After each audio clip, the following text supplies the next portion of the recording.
94.9 Gunus FM, good news for the family. Selamat pagi Gunus Family di mana saja Anda berada. Apa kabar Anda di pagi hari ini? Kembali berjumpa bersama dengan saya Ningrum yang menemani Good News Family.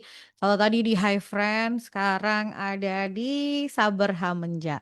Sampean bertanya, hambanya menjawab. Buat yang mungkin sedang nunggu-nunggu sabar hamenja, terus kirim pertanyaan, ya ditunggu, nanti kita pasti jawab pertanyaan dari Anda. Tapi kalau yang mungkin ini belum sempat kirim, kirim sekarang. Belum semuanya kirim sekarang gitu ya. Terus nanti kita akan bacain pertanyaannya. Sekali lagi kita akan bacain pertanyaannya dan kita akan jawab karena waktu kita panjang, 1,5 jam kira-kira gitu ya.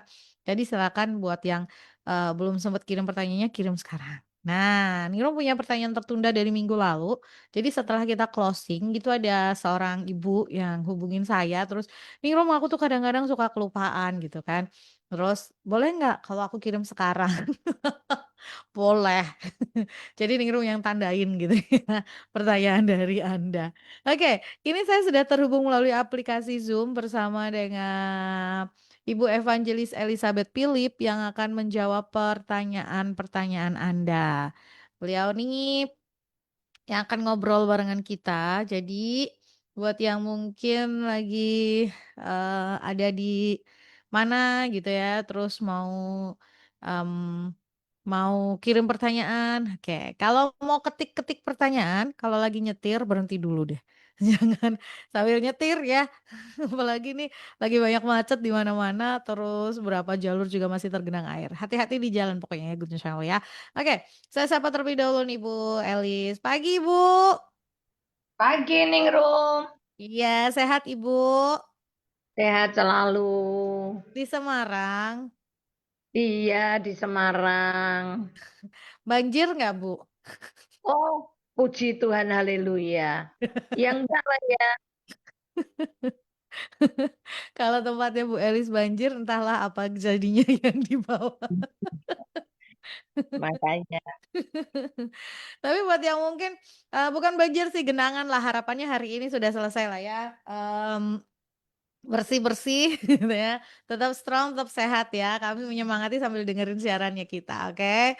Iya, Ibu ini ada pertanyaan tertunda dari minggu lalu, jadi bukan karena kita nggak selesai, tapi setelah kita closing itu ada seorang ibu yang hubungin saya, terus, "Ningrum kalau aku kirim pertanyaannya sekarang gimana?" "Oh ya nggak apa-apa," gitu ya, saya simpankan pertanyaannya, akhirnya saya simpan pertanyaannya, ya. Iya, Oke, kita baca dulu. Yang mau kirim pertanyaan boleh, nggak harus disimpan pertanyaan oleh saya ya. Ini ada pertanyaan gini, eee, Nino mau nanya, ini titipan pertanyaan dari seorang teman. Dia tanya gini, "Nantinya kalau kita sudah di surga, apakah status kita dalam keluarga, semisal papa, mama, kakak, adik, om, tante, itu akan sama? mmm, Akan sama dan kita akan saling mengenali?" saling kenal ya, Mhm. saling kenal ya, tapi status semua sama, Mmm, seperti malaikat. mmm, Ketika di mana ya, ketika orang tanya sama Tuhan Yesus, mhm. suaminya 5. Oh, Nanti kalau mati di sana itu, yang jadi suami yang mana? Itu perempuan Yesus Samaria ya, Bu, menjawab, ya? bukan perempuan Samaria, eee, Iya kan? ada bukan perempuan Samaria. Dia itu orang lagi nanya kok, nanya sama Yesus Oh, kan, suaminya 5 atau 7 gitu tuh, mhm, nanti kalau di surga itu, mana yang jadi suaminya? Oh, mmm, si Yesus mhm. berkata bahwa Oh, di iya iya. sana itu nanti hidupnya kayak malaikat. Seperti Mmm, malaikat yang tahu itu saudara itu siapa siapa siapa dulu mhm, di dunia, tapi di sana saya nggak ada hubungan. oke. Berarti Tenten lagu lama, kalau yang sering kali dipakai buat kematian itu apa sih lagunya? Sampai bertemu, itu bener kan, Bu? enggak. Enggak? Ya bertemunya bertemu di mana? Mmm, Kalau sama-sama percaya Yesus dan hidup dalam kebenaran, ya sampai ketemu di sana, surga. Tapi ya ketemunya sudah bukan nggak punya ikatan suami istri, keluarga, enggak. Hidup sebagai malaikat. Kayak malaikat gitu loh hubungannya, Mhm. semua saudara. Semua anak Allah semua gitu. Mhm. Cuma kayak kita pernah nonton film sinetron, Mhm. setelah sinetronnya selesai ditunjukin di belakang layar itu mereka lagi guyonan. Padahal Mhm. tadi ketika main sinetron lagi pukul-pukulan, cakar-cakaran. Padahal mereka di sana ketawa-ketawa karena cuman berperan. Iya. Di dunia ya berperan. Matius 22 ayat 30. Nah, Ini tentang pertanyaan orang Saduki yang tidak ya, percaya kebangkitan. Itu jawabnya Yesus itu di ayat 30-nya aja ya. Karena pada waktu kebangkitan orang tidak kawin dan tidak dikawinkan, melainkan hidup seperti malaikat di sorga. yes. Ini dasar ayat firman Tuhannya itu. Ya, ngerti, kenal, tapi eh tadi seperti malaikat. Ya, nggak ada kawin dikawinkan. Semoga jelas ya Ibu dan bisa menjelaskan sarang Ibu ini kemarin yang tanya sama Ningrum bisa menjelaskan kepada temannya dengan baik. Kalau ditanya dasarnya mana? Dasar ayatnya yang ini tadi dari Matius 22 ayat 30. Matius 22 ayat 30. Oke, lanjut. Nih. Kalau sudah kirim pertanyaan, jangan miss call ya. Nanti chatnya kita jadi tertumpuk-tumpuk terus agak sedikit susah malah justru dibacanya. Pasti kita bacain kok semuanya ya, ditunggu aja. Lanjut. Selamat pagi Bu Elis, pagi Ningro mau tanya beberapa hal. Yang pertama, saya punya teman yang dulu Kristen. Sekarang dia pindah agama lain karena ikut istrinya. Pertanyaan saya, apakah saya masih boleh bergaul dengan dia, Bu? Berteman boleh, bergaul tidak. Kalau teman nggak apa-apa kan, hei apa kabar? Nyapa, ngobrol tapi kalau pergi bareng-bareng, terus nginep bareng-bareng, Mm. sering ketemu gitu, ya nggak usah. Hmm. Tapi kalau pas ketemu di rumah makan, tiba-tiba ngobrol, punya kesempatan ngomong tentang kebenaran, ya monggo. Tapi kalau enggak, ya udah nggak usah. Hmm. Nggak usah ada ke waktu, maksudnya sengaja-sengaja datengin gitu tuh loh. Heeh. Kumpul gitu. Usah. Statusnya tetap teman gitu ya, tetap yang Iya. saling mengenal, tapi tidak yang tadi nggak yang terus disengajakan untuk pergi bersama atau Iya. lanjut.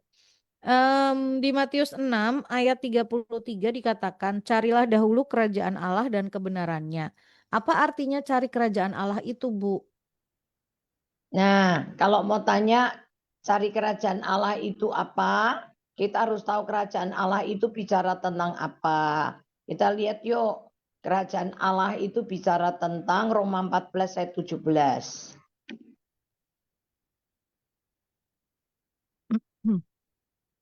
Roma 14 ayat 17. Sebab kerajaan Allah bukanlah soal makanan dan minuman, tetapi soal kebenaran, damai sejahtera, dan sukacita oleh Roh Kudus. Nah, cari dulu ini. Kerajaan Allah itu berarti cari itu. Kebenaran, Kebenaran, damai damai sejahtera, sejahtera, dan sukacita. sukacita yang dikerjakan Roh Kudus. Cari itu dulu. Hmm. Ketika kita cari kerajaan Allah dan kebenarannya, ya, maka semuanya akan ditambahkan kepadamu. Hmm. Cari kebenaran dulu. Ya. Bagaimana kita bisa dapatkan kebenaran? Bisa dapatkan damai sejahtera. Hmm. Nah, ketika kita mencari dan kita mendapatkan sukacita yang dikerjakan Roh Kudus, semua dan kebenarannya semua akan ditambahkan kepada kita. Jadi ketika ketemu kerajaan Allah ya semua katut. Semua pasti akan yang dicari misalnya cuman kerajaannya, tapi seluruh isinya dan kewenangannya dan semuanya kan kalau sudah dapat kerajaannya semuanya juga dapat. Ya. Ya. Ya.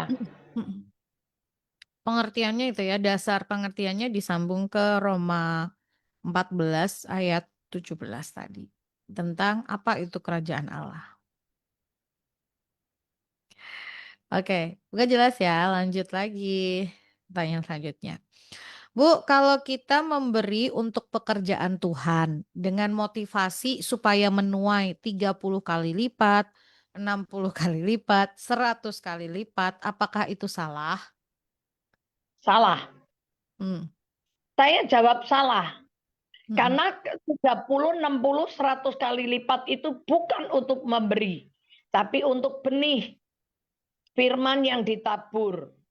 Di Matius 13. Matius 13 Mm-mm. di ayat yang ke berapa ya? 16, 19 apa 20? Sekitar segitu coba tentang benih, tentang menabur, perumpamaan tentang penabur itu yang menabur benih itu. 20. 20 ya. Benih Ya yang oke. benih yang ditaburkan di tanah yang berbatu-batu ialah orang yang mendengar firman Tuhan. Tentang itu ya, Bu? Ya ya, tapi terus terakhir yang kalau dia menabur itu Oh, dia akan ayat menuai. 23 itu ya. Yang ditaburkan di tanah yang baik ialah orang yang mendengar firman itu dan mengerti. Dan karena itu ia berbuah, ada yang 100 kali lipat, ada yang 60 kali lipat, ada yang 30 kali lipat. Jadi ini dipakai sama hamba-hamba Tuhan bicara tentang persembahan. Hmm. Padahal sebetulnya untuk penaburan benih firman Tuhan. Hmm. Ya, ya, ya. Kalau mau menabur, memberi, nggak usah ngomong gitulah. Hmm. Nggak usah ngomong 30, 60. Enggak. Suatu takaran yang baik. Yang dipadat. Yang ditakarkan, yang akan ditakarkan kepadamu. Ya. Dipadatkan, digoncang sampai Sampai. tumpah keluar. Ya. Itu yang akan diukurkan kepadamu. Hmm. Lukas 6. Lukas 6 yang di 39 ya kalau nggak salah ya. Lukas 6 ayat 39. Bukan. Bentar. Tiga, Lukas 6, 37, 38. Berilah dan kamu akan diberi Tiga, suatu takaran. 38. Ah, Berilah, 38. berilah dan kamu akan diberi suatu takaran yang baik, yang dipadatkan, yang digoncang, dan yang tumpah keluar akan dicurahkan ke dalam ribaanmu. Sebab Nah, ukuran yang kamu pakai untuk mengukur akan diukurkan kepadamu. iya, ini pasti. Jadi kalau kita memberi nih, misalnya 100.000, Mm. ya 100 dengan ukuran 100.000 atau ember lah ya. Ya itu ember itu yang dipadatkan, digoncang-goncang sampai tumpah keluar. Kalau enggak ya ada lagi itu di Amsal bahwa orang yang memberi minum dia sendiri akan diberi minum. Ya. Ada orang yang menabur tambah kaya, Ya. dimotivasi. Kalau menurut saya ya, kita Mm. nggak perlu mikirin 30, 60 sampai 100 kali lipat. Kalau seperti itu kan motivasi kita memberi nggak benar untuk mendapat kelipatannya. Kalau saya enggak, kalau buat saya ya beri-beri aja. Tapi dengan satu prinsip, orang yang memberi itu pasti dia sendiri akan diberi. Nggak mungkin enggak. Ya. Di Amsal 11, 24, 25. Amsal 11 24, 25. 11, 24, 25. Ada yang menyebar harta tetapi bertambah kaya. Ada yang menghemat secara luar biasa namun selalu berkekurangan. Siapa banyak memberi berkat, diberi kelimpahan. Siapa memberi minum, ia sendiri akan diberi minum. Nah, udah. Itu ayatnya itu aja. Ya. Jangan yang 30 kali lipat, 60 kali. Itu tentang firman Tuhan ya yang ditaburkan. Firman yang ditaburkan dan akan berbuah. Itu ya. Jadi kalau kita memberi dengan motivasi supaya mendapatkan salah, salah. Langsung dijawab ya. Apakah itu salah? Pertanyaannya kan apakah itu salah? Ya langsung dijawab ya salah gitu. Lanjut. Udah ya jelas ya nih ya. Semoga jelas. Kalau yang ada yang belum jelas boleh deh dikirim lagi. Selamat pagi Ningrum, selamat pagi Bu Eli, selamat pagi. Bu, apa artinya menerima ketidaksempurnaan? Terima kasih. Menerima ketidaksempurnaan gini, setiap orang itu kan punya kelebihan, punya kekurangan. Ya. Kalau kita mau diterima dengan segala kelebihan kita, ya kita juga mau menerima orang lain dengan kekurangannya. Kan orang itu plus minus. Nggak ada orang semua baik, nggak ada loh. Semua itu pasti ada kelebihan, ada kekurangan. Semua ada kelebihan, ada kekurangan. Nah kita kan nggak bisa terima yang baik aja, tapi yang nggak baik nggak diterima. Nggak ada orang sempurna kan? Ya. Ya terima aja dengan segala kekurangan dan kelebihannya, itu sempurna dia. Menerima ketidaksempurnaan itu artinya ya itu tadi. Walaupun Ya, kita ngerti dia nggak sempurna gitu ya, tapi kita tetap terima dia, gitu kan ya Bu? ketidaksempurnaannya dia tetap masih punya kelebihan kok Ningrum. Iya betul betul betul. Masih ada kelebihannya dia. Ya. Yang kalau kita perhatiin ya, kelebihannya banyak gitu loh.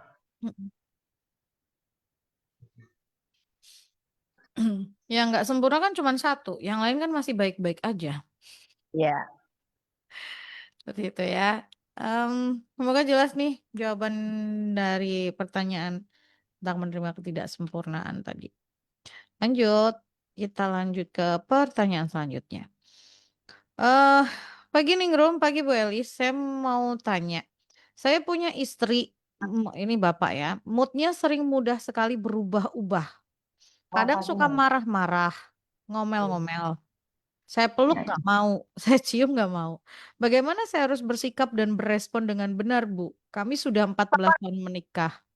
Sampai nih Kadang, suami. iya suami. Suami. Kadang Oh, suka dicium bentak-bentak, peluk nggak padahal mau. saya tidak suka dibentak-bentak. Ya. Ya. Memang itulah cara Tuhan mengikis. Diberilah kita sesuatu hal yang kita nggak suka supaya kita belajar. Saya sendiri itu nggak suka punya suami kasar. Saya kepengennya ya pasti perempuan punya suami kayak yang di film sinetron romantis. Itu kan baik, sayangnya sama kita ajubilah gitu kan. Tapi kenyataannya ketika dapat suami, wih, suaminya kasar, dingin kayak kulkas. Tapi di situ peran kita. Dan saya banyak dibentuk justru dalam kondisi itu. Ya. Meresponnya bagaimana, Bu? Ini bagaimana saya harus bersikap dan merespon dengan benar? Tetap baik. Responi dengan baik. Tidak membalas kekasaran dengan kekasaran. Tidak membalas cacian dia dengan cacian. Ketika dia goblokin kita nggak usah jawab. Kita senyum dan kita berkata puji Tuhan. Mhm. Dia ngomong apapun tentang kita, ya haleluya. Dia kalau nggak mau dipeluk, nggak apa-apa. Ketika dia gosok gigi gitu kan, kita peluk dia aja dari belakang. Ya, pas kalau ini nggak usah ngomong aja langsung cium. I love you sayang. Gitu aja, nggak usah bilang sini sayang aku cium, nggak usah. Langsung aja. Ya. Disemplak ya rak popo pertama. Disurung ya haleluya puji Tuhan nggak apa-apa. Jangan sakit hati aja. Hmm. Ya. Batu sekeras apapun ditetesin air lubang juga. Mhm. Betul. Tadi, padahal saya tidak suka dibentak gitu, kadang suka bentak ya itu tadi ya, kadang-kadang dihadirkan itu untuk tadi seperti Bu Eli sampaikan, jadi digosok, kan firman Tuhannya, besi menajamkan besi, manusia menajamkan sesamanya gitu ya. Mungkin memang itu memang dihadirkan buat kita gitu ya, khusus Iya. spesial. Jadi diajari Tuhan untuk melakukan apa yang kita tidak suka. Mhm, Menerima perlakuan yang kita tidak suka. Kalau kita diperlakukan seperti yang kita suka, yo ombyo anak tunggale kata orang ya bisa, ya kan? iya betul, Tapi diperlakukan dengan cara yang kita nggak suka, itu nggak gampang loh. iya iya, Gini, ajaran Tuhan Yesus itu satu kali itu ada saudara kita dari agama lain mhm yang berkata begini sama saya, Bu Elizabeth, ajaran Tuhan Yesus itu mengasihi musuh mhm dan memberkati, mengampuni musuh itu adalah pengajaran yang tertinggi di agama saya. mhm Dia bilang gitu. mhm Dan dia sebut dia agamanya Buddhis gitu ya. Dia bilang gini, menerima mengasihi musuh itu seperti gini loh Bu. Menerima musuh, mengasihi musuh itu seperti menerima musuh mhm dan menaruh musuh itu di atas kepala kita mhm, dan menjadikan guru. mmm, Musuh itu dikasih di kepala mhm dan jadi guru. mhm Ketika dia ngomong gitu saya masih nggak mudeng. Tapi ketika saya diem saya renungkan iya juga ya. mhm. Kita terima musuh kita taruh di atas kepala kita. Kayaknya mengangkat dia di atas kepala kita jadi guru.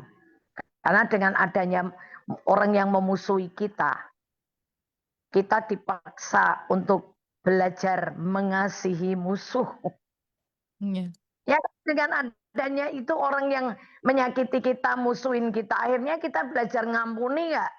iya Belajar mengasihi musuh kan, iya, belajar mengampuni, belajar tidak membalas kejahatan dengan kejahatan. Itu kalau tidak ada orang berbuat jahat sama kita, ya kita nggak pernah praktek itu. betul, Maksudnya itu. mmm. Jadi 4 Dan ini yang pengalaman saya ya, mhm, orang-orang yang musuhi kita, yang dulu jahatin kita ketika kita bayiin dia, nanti ya dia bisa baik sama kita lebih iya, daripada ini ya. Itu kita ngelihat bener loh, wih betul loh Tuhan tuh bisa ngerubah hati manusia. Nah, saya ketika ini jawab ingat Mazmur 76 yang dipertanyakan ayat 11. Di Mazmur ayat itu 76 ayat 11 itu loh amarah. amarah ya?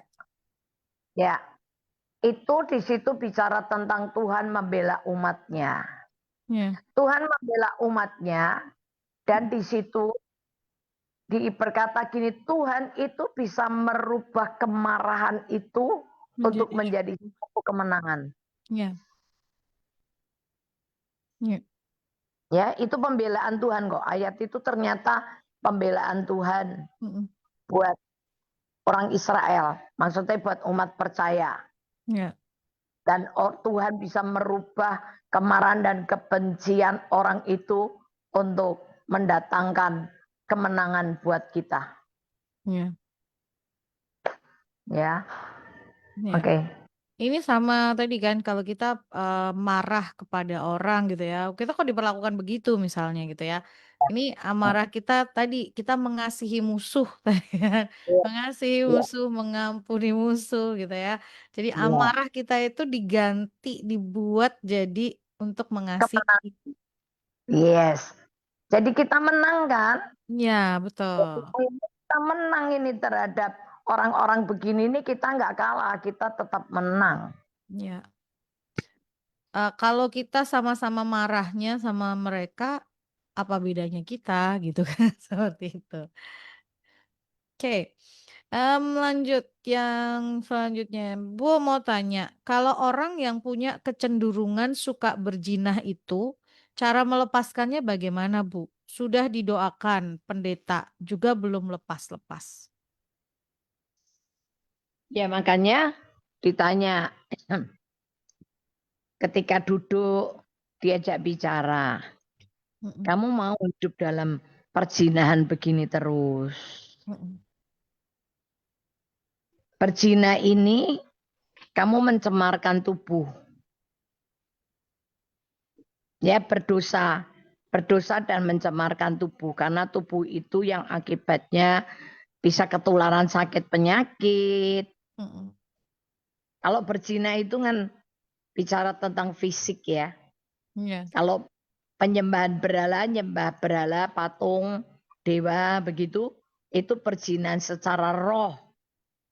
iya, Tapi kalau berzina secara fisik tubuh ini, itu bisa mengakibatkan banyak penyakit, mhm, banyak hal gitu loh.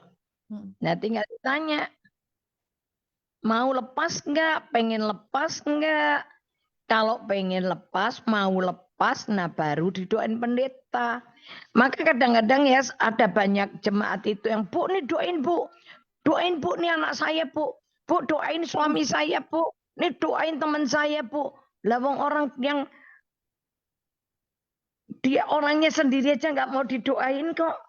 Ngapain saya mesti doain dia gitu loh. Kalau mhm, mau doain nggak perlu di dekatnya dia. Sebut aja namanya dalam doa. Udah. Tapi jangan suka maksa orang di depan orang lain. Bu, bu, bu, bu, ini doain Pak, Pak, Pak. Ini tolong doain nih Pak. Gitu. Enggak, orangnya juga malu dan orangnya belum ikhlas. Belum mau lepas. Kalau iya, orang itu belum sadar, dia belum mau. Enggak gampang loh. Dan ini loh. mhm, Yang tadi dikatakan sudah didoain pendeta ya nggak lepas-lepas. Karena orang dia sendiri aja nggak mau. iya. Dianya masih belum mau melepaskan. Ya, Kalaupun ini didoain gitu dia balik lagi. iya karena dia sendiri nggak mau. Mhm, iya, dia sendiri nggak mau. Oke, jadi itu harus harus benar-benar Dari orang-orang orang dirinya sendiri. iya, orang bertobat itu kan berbalik berbalik gitu ya. Benar-benar berbalik gitu ya. Yang tadinya madep utara langsung madep selatan gitu ya. Tadinya jalannya ke utara langsung balik jalan ke selatan gitu loh. Nah kalau nggak dikasih tahu dulu ini salah loh jalanmu. Mhm. Belum tentu. Terus tiba-tiba ditarik dia akan berat akan balik lagi ke utara lagi. Iya, betul. Jadi em, kalau dia cuman didoain, cuman mingser sedikit gitu, itu ya, ya dia akan balik lagi ke jalan itu. Harus dari dalam hatinya tahu bahwa itu hmm, salah, keliru, dan dia mau berbalik, bener-bener berbalik. Makanya kan berbalik dari jalan yang jahat gitu ya, berbalik. Lanjutnya, lanjut. Saya punya mami yang hobinya suka memberi. Suka memberi orang susah, orang nggak mampu, sering dibantu, dikasih uang. Tapi kenapa mami saya hidupnya pas-pasan ya, Bu? Lebih cenderung kurang. Padahal firman berkata orang yang suka memberi diberi kelimpahan. Dan orang yang menolong orang lemah memiutangi Tuhan. Tapi kenapa mami saya hidup kekurangan ya, Bu?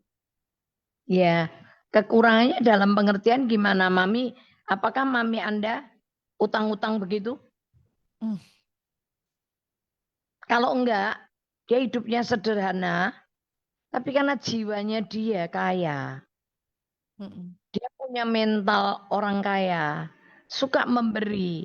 Karena kekayaan itu bukan bicara tentang aset. Iya. Jumlah aset kita, kekayaan kita, gedung kita, rumah kita berapa, mobil kita berapa. Bukan itu. Tapi kaya itu jiwanya, ya, mentalnya. Memang yang ada sama dia sedikit, tapi dia suka memberi, suka nolong orang. Tapi apakah dia kekurangan? Enggak, karena dia nggak pernah ngutang sama orang. Cuman ya duitnya dia cuma sebegitu. Itu orang kaya loh. Kecuali kalau sampai di luaran Mami punya utang banyak ya. Nah itu nggak benar gitu loh. Tapi kalau bilang pas dia bisa makan, dia kepengen apa ya dia bisa, mau apa bisa, ya udahlah. Ya itu justru kekayaan yang sesungguhnya. Ada banyak orang kaya, asetnya banyak, rumahnya gedong, hebat ratusan miliar. Tapi selalu kurang, selalu kepengen ngambil punya orang. Selalu nggak pernah cukup, merasa cukup. Itu orang miskin. Tapi justru kalau Mami dalam kesederhanaannya, yaitu kayak Mami saya rumahnya kecil di kampung, ya. Tapi Mami saya nggak pernah kekurangan. Dan tiap lebaran itu orang kampung anak kecil-kecil itu kalau itu ya sudah ngantri di depan pintu Mami saya. Udah Mami saya juga udah siap uang itu bagiin semua dari anak kecil, dimulai dari anak kecil sampai orang dewasa. Itu kebahagiaan Mami saya. Apakah Mami saya punya duit miliaran? Enggak. Enggak. Tapi cukup. Ya dalam pengertian cukup, dia mau apa aja bisa. Tapi dia kalau suruh ngasih orang jago. Papi saya segala itu kalau suruh memberi itu, oh luar biasa. Dia lebih rela memberikan apa yang dia harusnya makan. Dia rela loh, nggak dikasih ke orang lain, dia sendiri nggak makan loh. Tapi dia cukup puas, gitu. Ya.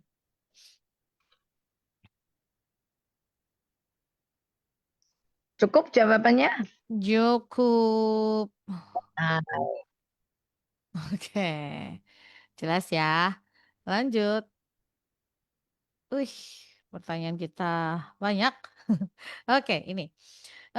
Satu lagi Bu Elis dan Ningrum, boleh. Dua lagi boleh, tiga lagi boleh.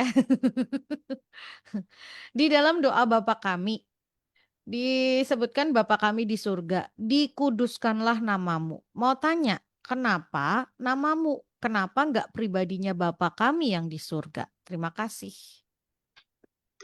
Lah namamu itu kan nama Bapak di surga maksudnya. Munya besar kan? Besar. Bapa kami yang di surga. Dikuduskanlah namamu. Munya besar. Berarti yang dikuduskan namanya siapa? Ya namanya Bapak di surga.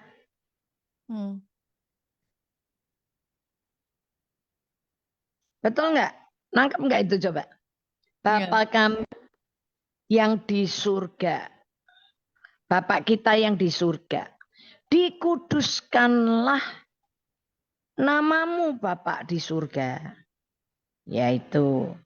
Nah menguduskan nama Bapak itu dengan kita berkata, Tuhan Engkau Bapa yang baik. Engkau Bapa yang mulia. Engkau Bapa yang setia. Engkau Bapa itu pengagungan.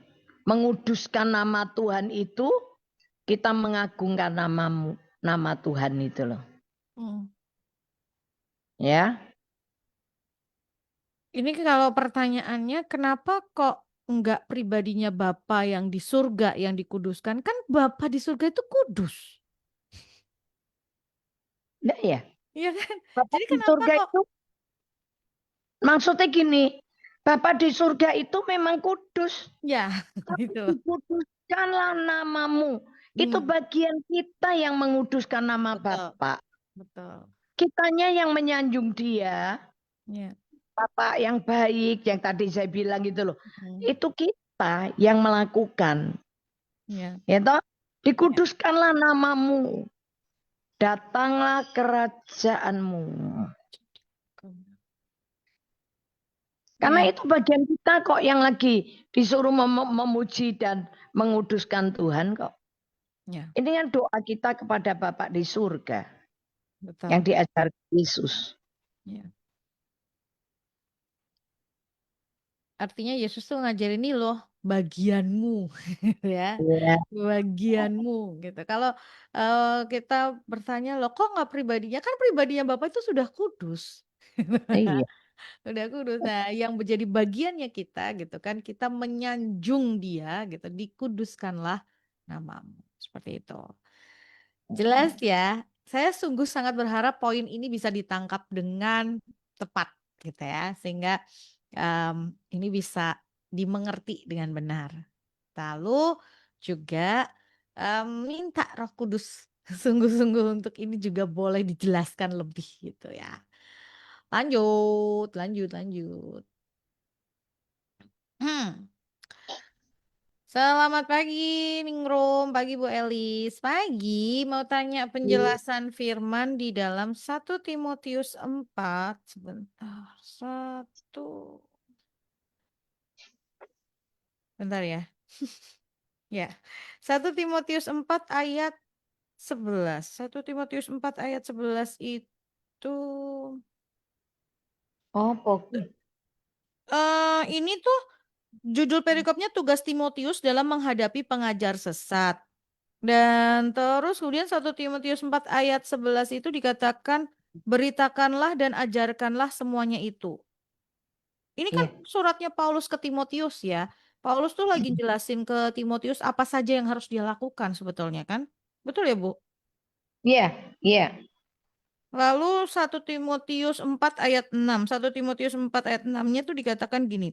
Dengan selalu mengingatkan hal-hal itu kepada saudara-saudara kita, engkau akan menjadi seorang pelayan Kristus Yesus yang baik, terdidik dalam soal-soal pokok iman kita dan dalam ajaran sehat yang telah kau ikuti selama ini. Ini kalau saya lihat dari ininya sih memang ini Timotius sedang diajarin oleh Paulus tentang apa saja yang harus dia lakukan dan kerjakan gitu loh. Betul. Nah, ini salah satunya gitu ya, mengingatkan hal-hal ini juga membagikan apa yang dituliskan oleh Pada Paulus orang lain. ya Betul. untuk Ya. orang-orang di situ. Ya, untuk diajarkan kembali, disalurkan Timotius ke orang-orang yang ditemui. Ya, Dengan cara hitungan itu akan membuat dia semakin kuat ya Timotiusnya ya. iya betul. Oke. Kalau kita sedang membagikan sesuatu kepada orang lain, itu kita dikasih pengertian yang lebih lagi juga gitu. Itu loh kerennya Kita gitu ya. kan juga ditambah kuat Ningrum. Iya betul ya Bu ya. Iya, kita ini datang nih menghibur orang susah nih Mm-mm, atau orang sakit ya. mm-mm. Eh, nanti kita sendiri dapat kekuatan. Ya, Ada orang lagi lemah punya masalah, kita nasihati. Nggak taunya kita sendiri ketika ngomong kita sendiri yang jadi kuat. ya betul. Karena kita sedang membagikan buat orang lain, Roh Kudus tuh kasih itu ke diri kita gitu loh. Tambahkan penuh di dalam diri kita gitu. Dan itu yang kerennya sih itu. Iya, Keren, keren. Lanjut. Bu, mau tanya lagi boleh nggak? Boleh dong. boleh. Boleh, sangat boleh. Kalau kita mau hidup berkelimpahan, apakah harus suka menabur, memberi orang miskin, dan menolong orang lemah, Bu Elis? Makasih. Kalau Anda mau hidup berkelimpahan, nomor satu, jadikan Yesus gembalamu. Ya. Ya. Jadikan Yesus itu gembalamu. Jadi hidup kita ini bukan berdasarkan kemauan kita lagi. Kan di situ berkata Tuhan kau adalah gembalaku. Mazmur. Ya. Takkan kekurangan aku. Kalau Tuhan jadi gembala kita, yang nyariin padang rumput itu gembala. Domba itu nggak bisa cari padang rumput. Karena matanya domba itu dia tidak bisa memandang jauh. Ya. Biasanya kalau padang rumputnya habis, yang melayangkan mata untuk di mana ada padang rumput baru, itu adalah gembala. Dan nanti gembalanya yang nuntun kita ketemu padang rumput baru itu loh. Padang rumput hijau. Maka kalau kita jadikan Yesus gembala kita, maka dikatakan takkan kekurangan aku. Takkan kekurangan aku itu pengertiannya sampai aku rak kepengen nopo-opo. Sampai aku tuh ndak kepengen apa-apa lagi. Itu, nangkep ya. Ya. Takkan kekurangan aku. Engkau, kenapa kita sampai gak kekurangan? Dia bilang, engkau membaringkan aku di padang yang berumput hijau. Padang rumput hijau. Makanan domba itu apa? Rumput kan? Ya. Bisa bayangin ya, sambil kita ngomong sambil bayangin ya. Ya. Domba dibawa ke padang rumput hijau. Terus dibaringkan. Dibaringkan di padang rumput hijau.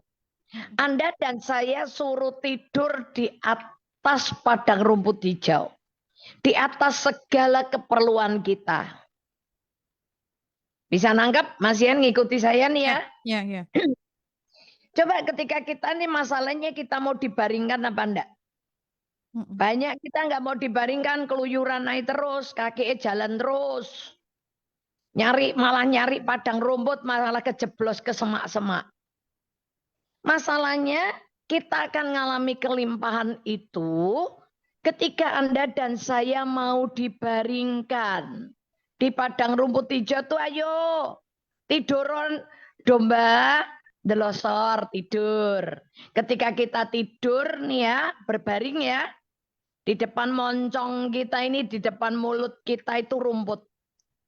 Anda noleh ke kanan rumput, Anda noleh ke kiri rumput, Anda muter balik ke belakang ekormu rumput, di bawah tempat badan kita berbaring itu adalah rumput yang menjadi kebutuhan kita. Kita guling-guling-guling di padang rumput itu, kita ada di atas segala kebutuhan kita. Kalau kayak gitu, orang Jawa bilang, sampai nek belenger. Semua berkat itu sudah disediakan buat kita. Karena kita tidur berbaring, guling-guling di atas kebutuhan hidup kita. Maka kalau orang Kristen mengerti hal ini, nggak ada orang Kristen tuh yang pelit. Nggak ada orang Kristen tuh yang egois. Nggak ada orang Kristen itu yang tamak dan serakah. Kenapa? Karena kita sudah dibaringkan Yesus di padang rumput hijau di atas seluruh kehidupan kita. More than enough. Semua sudah tersedia. Jadi kalau mau mengalami hidup berkelimpahan, yaitu nomor 1, terima Yesus. Di Yohanes 10 ayat 10, pencuri datang untuk mencuri, membunuh, dan membinasakan. Tetapi aku datang untuk memberi hidup dan memberimu hidup dalam segala kelimpahan. Sebetulnya ketika Yesus datang dalam hidup kita, dia datang dan dia memberikan hidup yang berkelimpahan. Memberi hidup dan hidup yang berkelimpahan. Jadi kita sudah hidup berkelimpahan di jiwa kita. Di roh kita ini sudah kelimpahan. Apalagi ketika kita jadikan Yesus itu gembala agung kita. Pasti nggak kekurangan. Ya. Nanti kalau padang rumputnya udah gundul, sudah dimakan habis semua. Nanti yang bawa kita ketemu padang rumput baru itu Yesus kok. Bukan kita yang cari kok. Ya. Dalam hidup saya juga begitu. Saya nggak pernah cari loh. Saya nggak pernah cari orang kaya, orang hebat, orang pejabat. Enggak, saya nggak pernah cari. Tapi Tuhan yang bawa saya ketemu dengan padang rumput.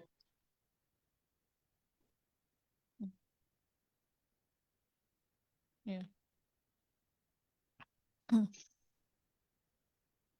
Cukup jelas, Cukup Ningrum? jelas sekali. Yang bertanya, semoga ini jelas ya. Anda juga bisa menangkap jawaban dari Bu Elis ini dengan sangat jelas. Oke, lanjut.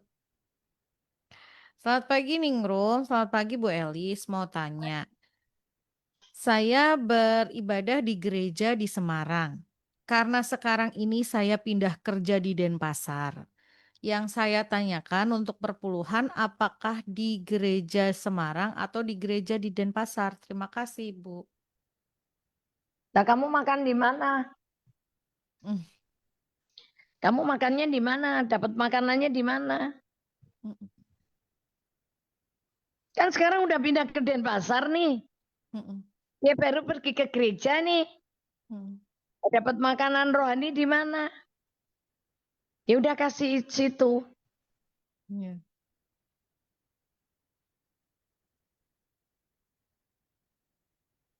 Nangkep gak Ningrum? Nangkep, Bu. Lah ya udah. Eh, kadang ada yang masih kayak gini, aduh kan saya di sini cuman tamu.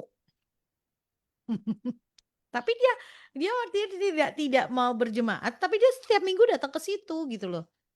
Ada yang begitu kan, Bu? Ya boleh. Kalau seperti itu boleh juga, terserah. Apakah gereja yang di kota baru yang kamu lagi tinggal itu, Anda tinggal itu, kamu nggak dapat makanan? Hmm. Ya, ya udah. Kamu mau kasih gereja pusat yang di mana Anda dibaptis atau Anda bertumbuh, monggo silakan. Tapi di gereja yang Anda datang sekarang, di kota yang Anda sekarang tinggal, ya udah. Kalau ada rezeki-rezeki yang tak terduga, Mm-mm. kasih ke situ nggak ada masalah. Intinya begini. Perpuluhan itu bukan punya kita. Itu punyanya Tuhan, haknya Tuhan. Ya. Udah serahin aja kemana Tuhan suruh. Ya. Tanya, Tuhan ini kan punyamu. Tuhan mau kasih kemana? Terserah.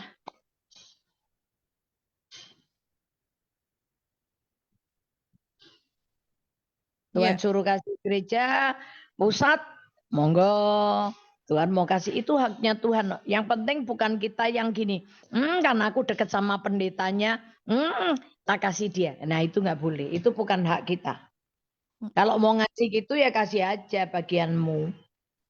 Ya. Yang 90%. Pemberian. Iya pemberian. Pemberian. Oke, jelas ya. Semoga jelas dari jawabannya. Lanjut. Maaf Bu, mau tanya lagi. Boleh. Monggo. Di Amsal 4 ayat 1 sampai 4 lalu Amsal 2 3. Ini apa maksudnya? Amsal 4 itu nasihat untuk mencari hikmat. 1 sampai 4-nya, dengarkanlah hai anak-anak, didikan seorang ayah, dan perhatikanlah supaya engkau beroleh pengertian. Karena aku memberikan ilmu yang baik kepadamu, janganlah meninggalkan petunjukku. Karena ketika aku masih tinggal di rumah ayahku sebagai anak, lemah dan sebagai anak tunggal bagi ibuku. Aku diajari ayahku, katanya kepadaku, biarlah hatimu memegang perkataan-perkataanku. Berpeganglah pada petunjuk-petunjukku, maka engkau akan hidup. Lalu ayat 23-nya, jagalah hatimu dengan segala kewaspadaan, karena dari situlah pacar, kehidupan. kehidupan. Terus maksudnya dari pasal 4 itu dari ayat 1 judulnya sama yang ini sama enggak judul perikopnya Itu apakah satu perikop. masih Itu satu perikop ya? masih satu perikop. Itu judul perikopnya nasihat untuk mencari hikmat. Ya. Ya. Jadi memang mencari hikmat itu dengan cara itu tadi yang pertama dengarkan, hai anakku, dengarkan. Apa Ningrum? Dengarkan, oh, yang pertama ya, Bu. Dengarkanlah hai anak-anak, didikan seorang ayah dan Nah, perhatikanlah supaya engkau beroleh pengertian. nah, kita ini perlu Mm, memperhatikan didikan seorang tua mm, dan harus memperhatikan. Karena kalau kita ini nggak pernah mau dengar nasihat orang tua, ini orang tua fisik dulu ya, mm, dan kita nggak mau dengar dan nggak mau memperhatikan, ya kita ini nggak bisa dapat hikmatnya gitu loh. mm, Karena awal-awal pertama kali itu hikmat itu yang ngajarin itu orang tua. Kita nggak dapat pengertian, ya.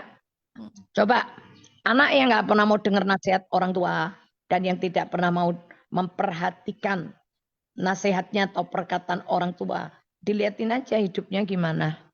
Mm. Nggak bener. Saya memang pada waktu kecil ketika dididik papi saya, mungkin kadang-kadang kan sebagai anak kepengennya A, orang tua kepengennya B. Mm.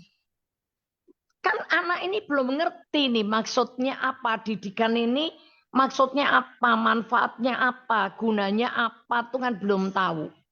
Mm. Ya, tapi ketika kita diajari itu nurut dan memperhatikan, nanti di ujung-ujungnya tuh kita yang dapat hikmat. Mm. Papi saya itu punya anak 3 cewek. Mm.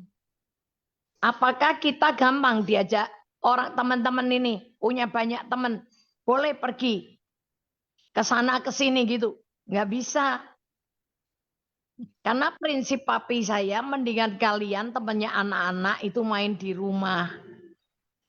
Mami saya masak, teman-temannya datang, temannya anak-anak datang makan di rumah. Mm. Daripada anaknya dibawa pergi. Itu prinsip papi saya. Ya. Nanti kalau mau ngajak ini kakak saya nih sudah mulai punya pacar nih. Boleh pergi. Tapi suruh bawa ciciknya sama adiknya. Jadi dia nggak bisa pergi sama kakakku satu aja nggak bisa. Dia satu tapi bawanya 3 cewek. Sak rombongan. Nyasar rombongan. Gitu. Bisa pergi bebas? Enggak. Saya dulu marah nih Rum. Waktu muda tuh saya marah. Mm. Saya mikir gini, ya ampun temanku aja bisa dansa-dansi, bisa pesta kemana pergi. Oh bisa kemana-mana. Saya nggak bisa loh. Saya marah loh sama papi saya loh. Yeah. Ya, saya marah. Saya mikir kenapa teman-temanku bisa bebas, kenapa aku nggak boleh begini, aku nggak boleh begitu, aku nggak boleh pesta ke sana, aku nggak boleh pesta ke sini. Sampai teman-teman saya itu kalau juluin papi saya itu herder. Kurang ajar tuh mereka semua. Kayak herdernya wis metu, pada lari takut. Saya dulu marah. Mm. Tapi setelah saya menikah, setelah saya jadi hamba Tuhan, setelah sekarang saya itu bersyukur sekali saya punya papi itu galak.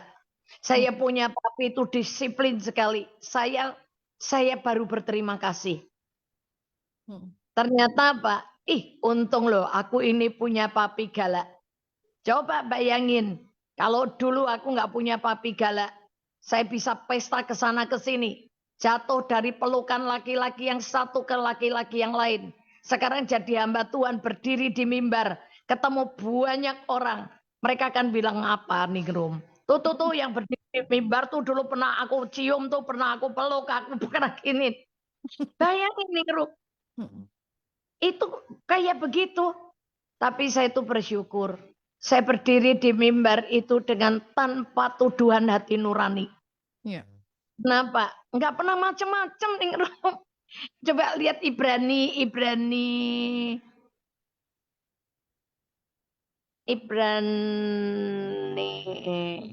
12 kah? Yang dia bilang gini, didikan seorang ayah. Kalau seorang ayah itu mendidik kita itu dengan waktu tertentu. Nah, Bapak kita itu juga Bapak di surga seperti itu. Dengan tujuan supaya kita mendapatkan bagian dari kekudusan dia. Sebentar, Ibrani. Ibrani 12 ayat 10, Bu. Coba. Sebab Bacakan mulai dari ayat 10 dong. Dari ayat ayat 9. ke-6 Oh, 6. atau 9. Hah? Hmm, ini kalau ayat 6 karena Tuhan menghajar orang yang dikasihinya. Dari situ. Ya, ya maksudnya gini, anakku jika kamu dididik itu kamu jangan sakit hati itu loh, jangan marah itu loh. Ayat 8, boleh. Oke. Ayat 5. Dan sudah lupakah kamu akan nasihat yang berbicara kepada kamu seperti kepada anak-anak?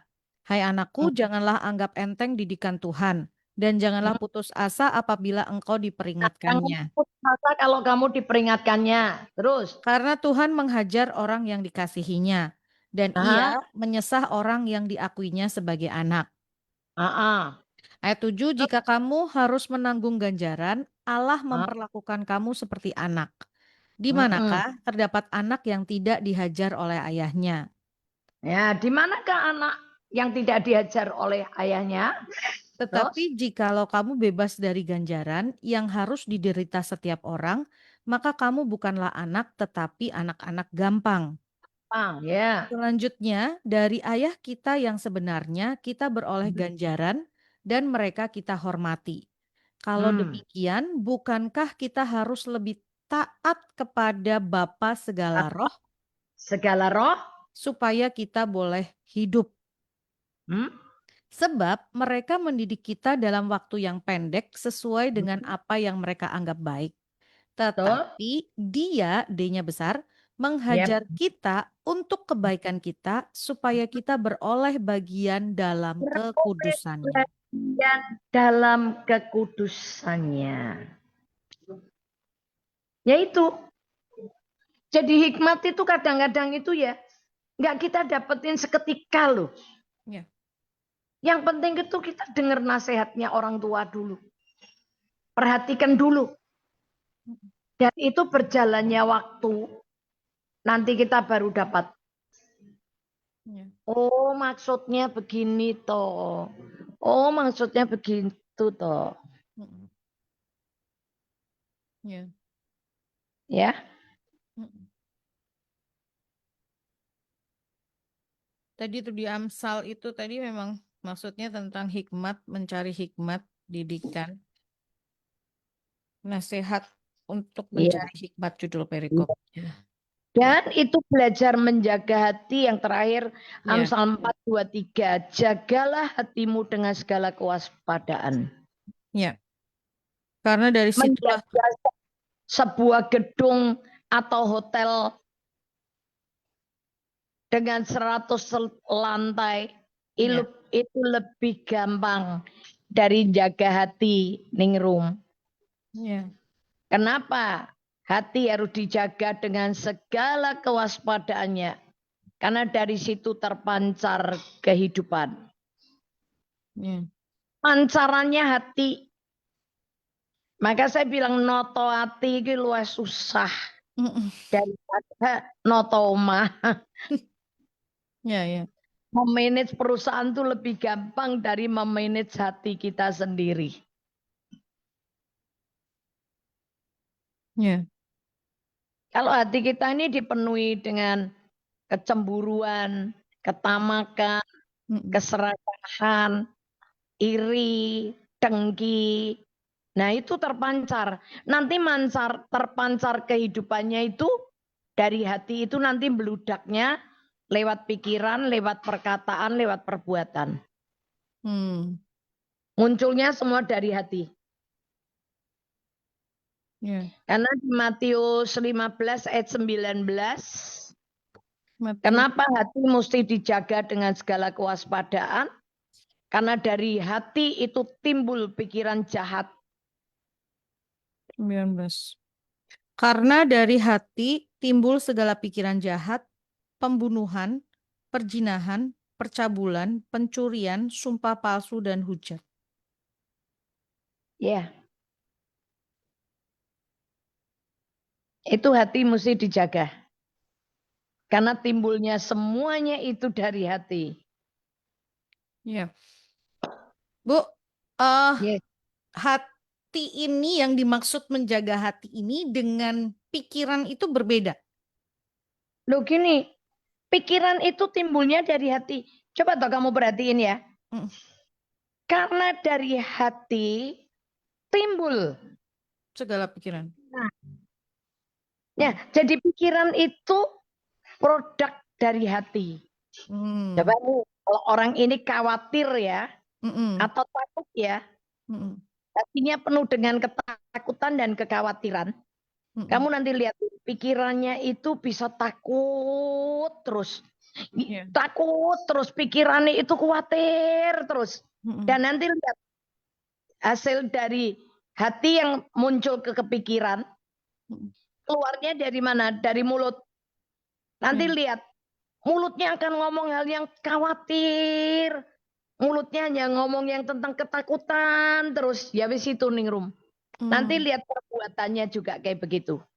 Menunjukkan bahwa ini orang penuh dengan ketakutan dan kekhawatiran. Mm. Mm. Itu terpancar. Maka dibilang terpancar kehidupan itu muncrat itu yang di hati itu keluarnya kepikiran. Yeah. Ini yang waktu dulu kita ngomongin tentang gagal fokus. Ini termasuk seperti ini juga, Bu.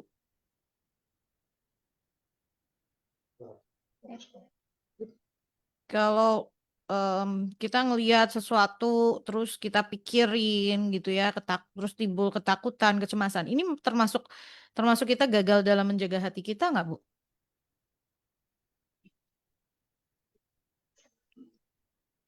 Kenapa nih, Rum?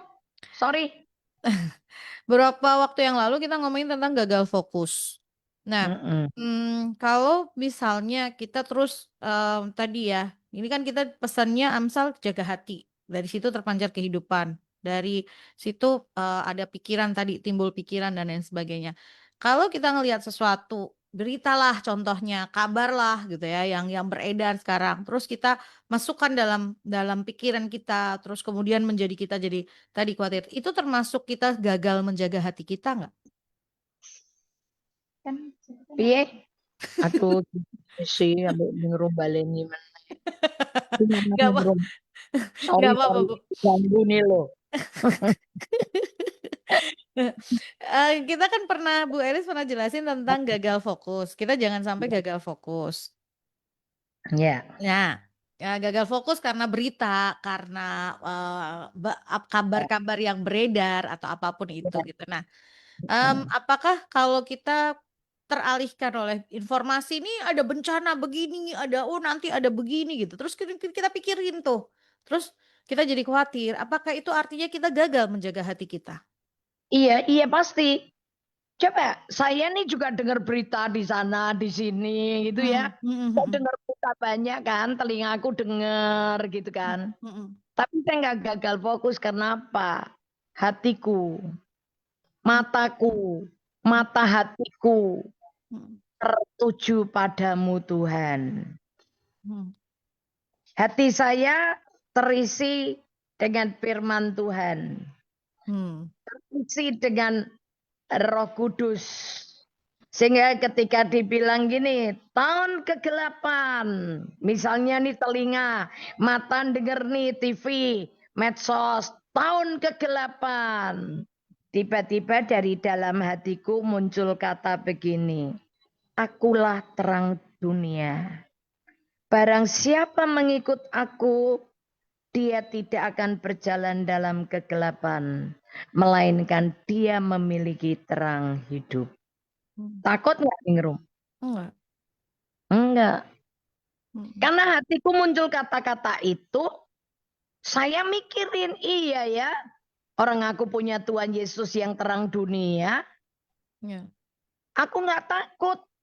Gitu loh. Mm. Saya nggak takut. Apalagi kalau aku mengikut Yesus. Aku tidak akan berjalan dalam kegelapan. Bahkan sebaliknya, aku memiliki terang hidup. Mm. Tapi dengar apa lagi? Ya toh? Gelombang tsunami ekonomi besar melanda dunia.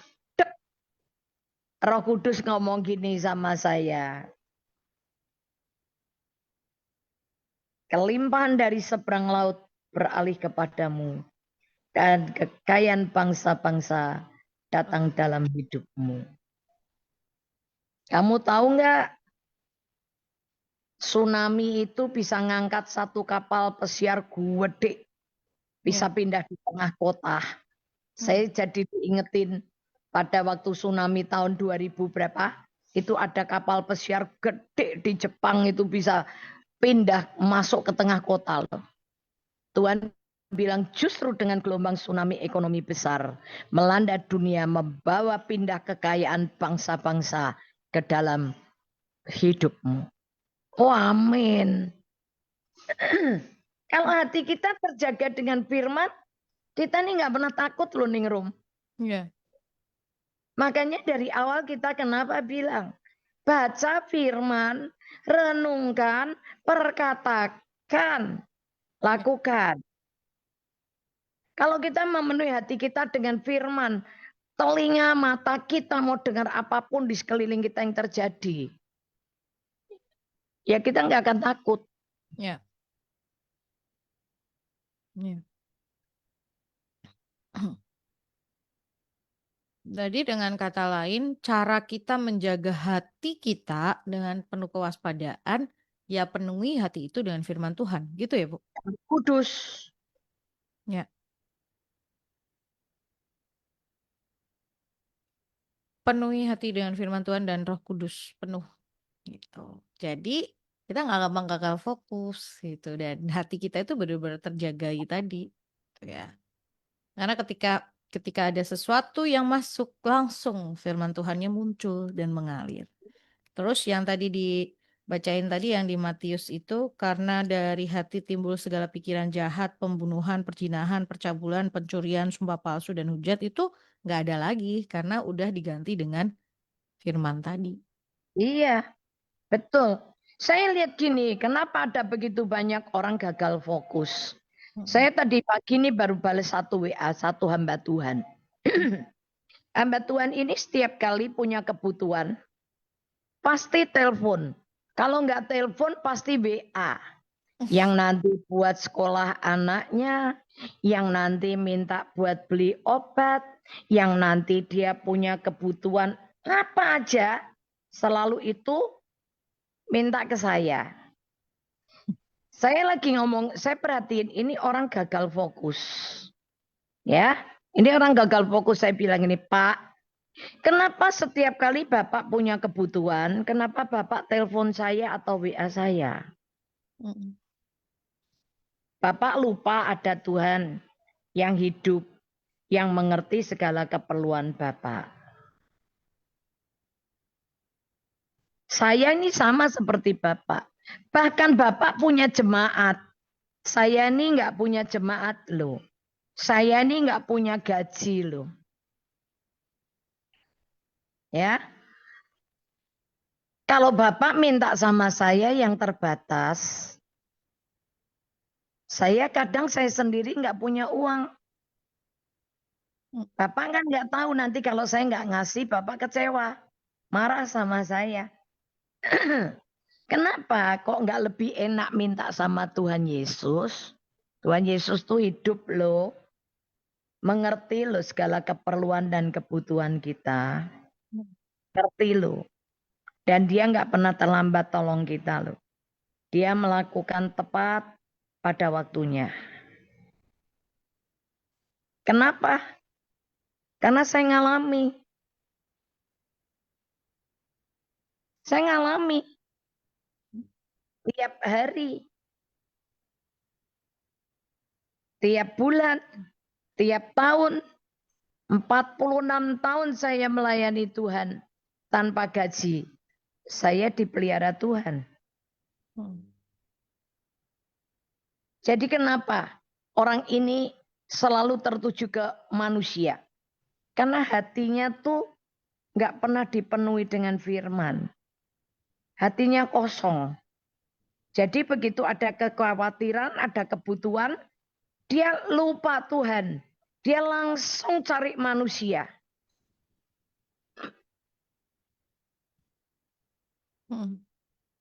Ini nggak marah, ada yang marah.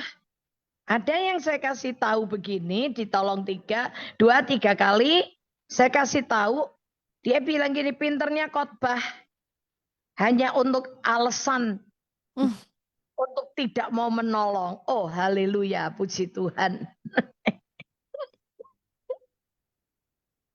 Kadang-kadang itu ada orang yang model-model begini. Ini kalau kita nggak jaga hati ini room. Saya bisa marah loh. Bisa nggak? Bisa. Kenapa dia minta dimengerti orang tapi dia aja nggak pernah ngerti, nggak pernah mau ngerti saya. Ya gitu kan? Tapi saya juga hati saya. Enggak. Memang orang nggak akan pernah ngerti saya, tapi saya bisa ngerti orang lain. Nah itu. Ini ajaran siapa? Ajaran Bapak Piku Ningrum. Papi saya itu dulu waktu kecil, saya kecil, papi saya suka bilang, kamu hidup, kalau kamu selalu minta dimengerti orang lain, kamu akan jadi orang yang paling malang di dunia. Tapi kalau kamu hidup mengerti orang lain, kamu akan menjadi orang yang paling bahagia. Nggak perlu kamu minta orang ngerti kamu. Tapi kamu punya pengerti, bisa ngerti orang lain itu lebih baik. Nah hal ini tuh jadi apa ya? Jadi hikmat buat saya sampai hari ini. Itu padahal saya ngalami waktu kecil. Waktu itu saya masih nakal, saya masih loncat, masih apa. Saya siapa tahu kalau saya mau buta. Sekarang dalam kebutaan begini, kamu minta orang lain ngerti kita, belum tentu orang lain tuh ngerti kita, Ningrum. Kita ajari cara gandeng saya aja dia nggak mau kok. Saya tetap gandeng saya dengan caranya dia kok. Nah, sehingga akhirnya saya ketatap-tatap, saya kebentur-bentur bajuku robek. Kadang-kadang badannya, pipinya, kadang-kadang kecekrek. Itu. Kenapa? Dia nggak mau ngerti saya. Saya yang harus ngerti dia. Coba. Ini jadi modal besar buat saya. Sehingga ketika saya buta, saya nggak jadi orang yang tenggelam dalam mengasihani diri sendiri. Akibat saya mendengar nasihat papiku dan memperhatikan dia. Bergunanya buat saya setelah saya tua begini. Nah, apalagi firman Tuhan. Firman Tuhan ini lebih kan dari nasihat orang tua. Saya tuh nggak tahu, papiku tuh dulu bukan orang Kristen, tapi saya terkejut setelah saya punya Alkitab ternyata nasihat papiku itu hampir semua itu ada di Alkitab.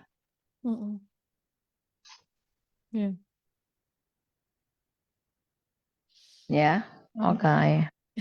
Kita nggak ngerti ya firman yang sedang kita baca, kita renungkan, kita perkatakan, kita coba untuk lakukan itu maksudnya apa gitu. Kadang-kadang mungkin ada rasa seperti itu, tapi suatu hari nanti kita akan tahu gitu ya. Oh, bener ya ternyata. Ini loh firmannya seperti itu. Lanjut, yang mau kirim pertanyaannya kita masih punya waktu, jadi silakan, boleh ya. Selamat pagi Bu Eli, selamat pagi Ningrum, selamat pagi. Pertanyaan saya sebenarnya juga hampir sama seperti yang sebelumnya. Mama saya suka menolong orang lain. Setiap ada yang minta ke orang, selalu dikasih.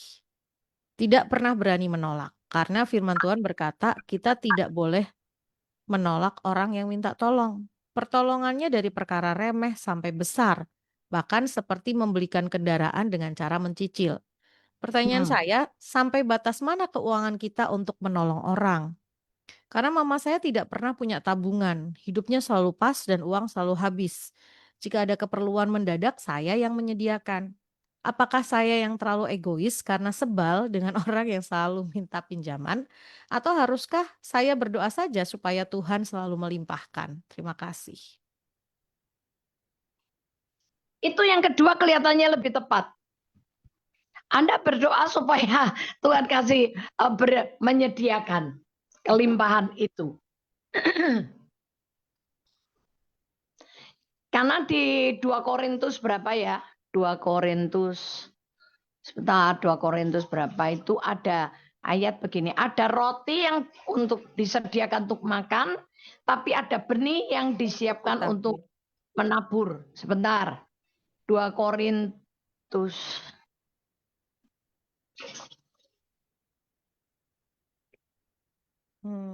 sebentar, ini judulnya apa ya? benih dan roti, ada benih yang untuk Ya, ditabur, ini pernah tapi dengar. bentar, 2 Korintus 10 kah? Atau 2 11? Korintus 11. Atau 9? Pokoknya antara 9, 10, 11. 2 Korintus. Oh, ini nih nih nih. Ah, ini. 2 Korintus 9 ayat 10. Oke, oke. Ia yang menyediakan benih bagi penabur dan roti untuk dimakan. Ia Hmm. juga yang akan menyediakan benih bagi kamu dan melipat gandakannya dan menumbuhkan buah-buah kebenaranmu. Terus? Kamu akan diperkaya dalam segala macam kemurahan hati yang membangkitkan syukur kepada Allah oleh karena kami. Nah, oke. Ya.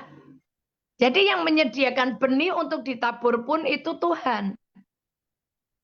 Maka kalau ada tanya apakah saya yang berdoa, ya udahlah kamu aja yang berdoa. Minta Tuhan, kalau mamiku ini punya talenta untuk menabur, ya udah aku percaya engkau yang menyediakan benih untuk benih bagi penabur untuk ditabur. Tapi ada roti yang disediakan Tuhan untuk dimakan. Jadi ada bagian yang kita pakai untuk makan, dimakan sendiri, tapi ada bagian yang memang harus ditabur. Ya. Ya, Berarti saya kemarin itu saya sempat cerita, saya punya mami angkat. Ya, ketika mami angkat saya meninggal itu, baru semua tahu kenapa dia kalau punya uang habis terus. Ternyata uangnya dia tuh dipakai untuk nolong banyak orang. Dari orang nggak bisa makan, nggak bisa bayar uang sekolah, cicilan sepeda motor, begitu banyak. Ketika dia meninggal, itu bunga itu ribuan. Bunga yang datang itu luar biasa. Itu kalau dihitung dari bunga itu, itulah harta hubungan. Yang kedua itu bunga kalau dijual, dihitung rupiah, itu miliar itu. Dan yang hebat itu orang-orang yang ditolong dia itu adalah orang-orang yang dulu itu kayak nggak ada apa-apanya. Dia nggak tahu ini anaknya siapa, ini orang siapa, nggak tahu. Tapi hari ini orang-orang itu jadi Kapolda, jadi jenderal. Orang itu ternyata jadi orang hebat. Itu kemarin ketika dari penghiburan dan pemakaman itu yang datang orang luar biasa. Dan semua kesaksian baru orang semua tahu. Anak suaminya itu ngelihat betapa hidup istrinya dan mamanya itu luar biasa. Dia nggak hidup kaya loh, nggak hidup yang berkelimpahan punya mobil-mobil hebat, enggak. Tapi apapun yang dia perlu, pokoknya cukup. Dia nggak punya uang tabungan miliaran, nggak ada, nggak ada. tapi uangnya itu ternyata dipakai nolong orang begitu banyak. Singkat cerita begini, sebetulnya mami angkat saya itu orang Cina dari Siantar, Mm, Medan, mm, ya, mm, dan tinggalnya di Papua. mm, Sampai ngelahirin anak, tumbuh semua besar tuh di Papua. mm, Harusnya itu mestinya dikuburnya di Siantar, di Medan, gitu. Tapi orang-orang Papua itu marah. Orang-orang Papua itu minta supaya mami itu dikubur di Papua. mm. Kenapa? Ternyata di Papua ini mami angkat saya itu jadi berkat luar biasa. Nolong banyak orang. Nggak punya, kalau dibilang mau kekayaan apa, duitnya berapa, enggak loh. Dia nggak punya tabungan loh. Tapi tabungan dia di surga dan tabungan dia ada di dalam hidup manusia yang hari ini jadi pejabat, yang hari ini jadi orang-orang keren. Ya. Biasa, ya. Mungkin ya itu tadi saran saya, Anda berdoa aja untuk ke yang kedua aja supaya Tuhan yang menyediakan benih. Ya. Karena saat ini mamahnya sedang dipakai dengan luar biasa jadi berkat Iya. buat orang di sekelilingnya. Kita nggak pernah tahu loh di bagian mana ketika dia jadi berkat itu benih itu bertumbuh gitu ya. Tentang kasihnya Tuhan itu bertumbuh. Wih, ternyata kita sudah sampai di 10.24.